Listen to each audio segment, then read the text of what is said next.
Why do you combine Coolsculpting and Kybella?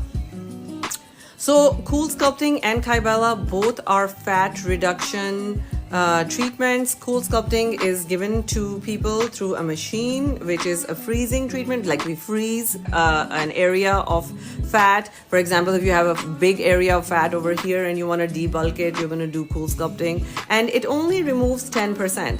Do not expect Coolsculpting to remove all your life's problems.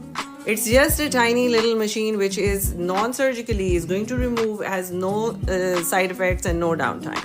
And I love it. It's one of my favorite machines. However, Kybella is also equally good. It is a fat melter, but those are shots. And then the thing about Kybella is that even if it has beautiful results, it does for like almost a week make you look like a bullfrog.